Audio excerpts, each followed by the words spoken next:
आज 9वां दिन है कि वो यहाँ पे रोड पे कुलपति आवास के सामने धरना दे रहे हैं।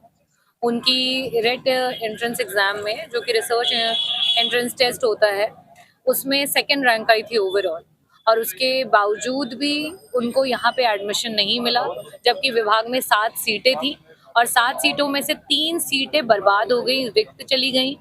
और उनको साथ ही में उनके साथ-साथ और भी 3 बच्चे थे जिनको कि शायद एडमिशन मिल सकता था, लेकिन एडमिनिस्ट्रेटिव, मैं कहूँगी कि ये सोच के कारण कि किसी पिछड़े और दलित को जो है शिक्षा का अधिकार ना मिल जाए, और उसी की वजह से ये बच्चा आज रोड पर बैठा हुआ है। जी, मेरी मेरी पर्सनली मुलाकात हुई है। मेरी पर्सनली जो यहाँ पे टेम्परेरी अभी वीसी हैं उनसे मुलाकात हुई, रजिस्ट्रार से हुई, और बाकी उससे रिलेटेड जो हैं बायोस्टैटिस्टिक्स के एक प्रोफेसर हैं उनसे भी मुलाकात हुई, और मेरी बातचीत हुई, और वहाँ से ये निष्कर्ष निकल कर के आया कि अगर रेट एग्जेम्प्टेड और रेट, ये 2 अलग-अलग क्राइटेरियाज होते हैं। जो रेट एग्जेम्प्टेड होते हैं उसमें जेआरएफ क्वालिफाइड स्टूडेंट्स होते हैं जिनको सिर्फ इंटरव्यू देना पड़ता है, और साथ ही साथ एक रेट के एग्जाम के स्टूडेंट्स होते हैं। तो अगर काउंसलिंग प्रोसीजर से पहले किसी भी साइड में अगर सीट्स बचती हैं तो वो ट्रांसफरेबल होती हैं, उसे चेंज किया जा सकता है। यहाँ शिवम और बहुत सारे ऐसे बच्चे हैं जिन्होंने काउंसलिंग प्रक्रिया से पहले एप्लीकेशन और नोटिस दी कि जो सीटें हैं काउंसलिंग को रोक दिया जाए। वेरिफिकेशन में बहुत सारी सीटें हैं जिसे पाया गया कि वो खाली हैं, रिक्त हैं, उसे ट्रांसफर कर दिया जाए, जिससे बहुत सारे बच्चों का भविष्य बन जाएगा। लेकिन उसको अनदेखी करते हुए काउंसलिंग प्रोसीजर को बढ़ाया गया है, और बात होने पर यह भी पता चला 50%, 1620 टोटल रिसर्च की सीट थी, जिसमें से 50% जो सीट्स हैं उनको भर दिया गया। और पीस जिस डिपार्टमेंट के लिए ये बात करें, वहाँ 3 सीटें हैं जिसे पूरे 1 साल के लिए बर्बाद कर दिया गया, लेकिन जिस बच्चे की सेकंड रैंक आई है उसको एडमिशन नहीं दिया जा रहा है। क्या टेक्निकल इशू आ रही है?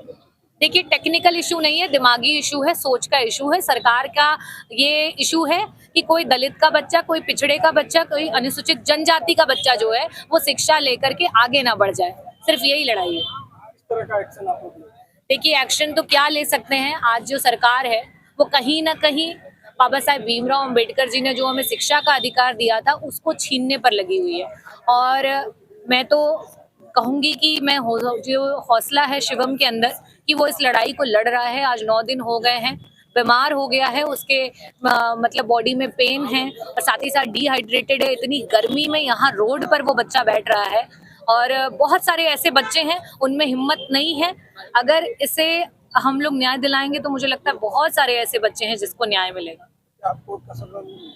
देखिए, वो तो चाहते हैं कि कोर्ट में चले जाएं, क्योंकि कोर्ट में जाने से सिर्फ शिवम नहीं, बहुत सारे ऐसे बच्चे हैं जिनके साल बर्बाद हो जाएंगे। लेकिन इस सरकार को युवाओं से कोई प्रेम नहीं है, युवाओं की जिंदगी से कोई प्रेम नहीं है। शायद इसी वजह से डेटा भी बताता है कि सबसे ज्यादा जो सुसाइड्स हो रहे हैं अनुसूचित जाति, अनुसूचित जनजाति और ओबीसी के बच्चों के द्वारा सुसाइड्स हो रहे हैं। युवा आज सड़कों पे बेरोजगार घूम रहा है। और सबसे बड़ी बात, जो एक समय था कि बच्चे नौकरियों के लिए तैयारियां करते थे, आज सारी नौकरियां आउटसोर्सिंग में दे दी गई हैं। जहां बनुआ मजदूरी हो रही है, 5,000, 10,000, कोई पर्टिकुलर अमाउंट फिक्स नहीं किया गया है। 11-11 महीने के रिन्यूअल टेंडर्स होते हैं, वो कंपनियां टेंडर्स में इनसे, इनके परिवारों से पैसे वसूलती हैं, और फिर जैसे ही 11 महीने पूरे को आने होते हैं फिर से धमकियां देने शुरू कर देती हैं कि पैसे दो नहीं तो आपकी नौकरी चली जाएगी।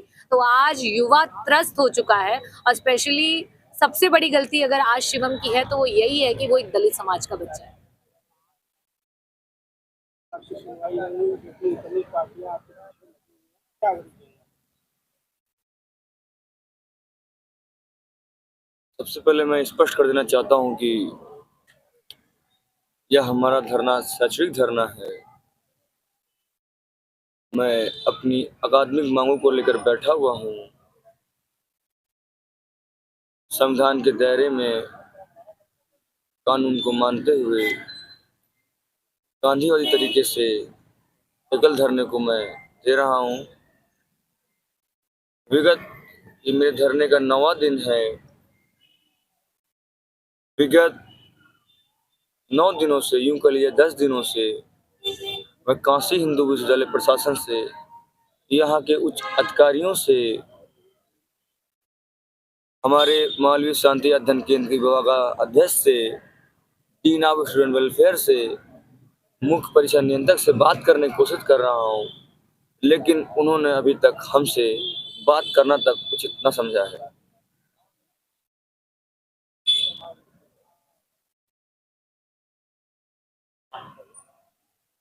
वो